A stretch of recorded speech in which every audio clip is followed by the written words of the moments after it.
त्या आजोबाचा सुद्धा आपल्या घरातल्या भिंतीवरती फोटो पाहायला दिसणार नाही दादांनो.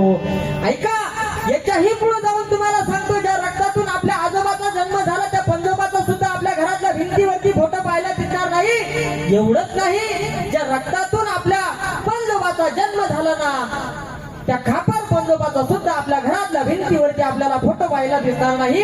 याच्या पुढे जाऊन तुम्हाला सांगेन, ज्या रक्तातून आपल्या खापर पंजोबाचा जन्म झाला ना त्या खापर पंजोबाचा जन्म झाला ना त्या ढोपर पंजोबाचा सुद्धा आपल्या घरातल्या भिंतीवरती फोटो पाहायला दिसणार नाही. ऐका, बापाचा दिसणार नाही, आजोबाचा दिसणार नाही, पंजोबाचा दिसणार नाही, खापर पंजोबाचा दिसणार नाही, ढोपर पंजोबाचा दिसणार नाही.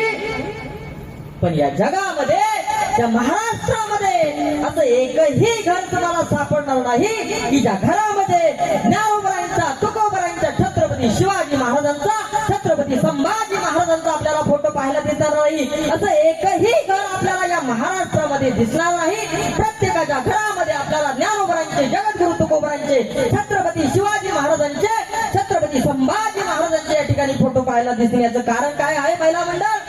काय कारण आहे? तर हे लोक, हे साधू संत, हे छत्रपती शिवाजी महाराज, छत्रपती संभाजी महाराज असतील, यांनी आपलं जीवन ह्या समाजासाठी व्यतीत केलं, समर्पित केलं, म्हणून त्या लोकांचा फोटो आपल्या घरातल्या भिंतीवरती आपल्याला पाहायला भेटतो. बरोबर ना?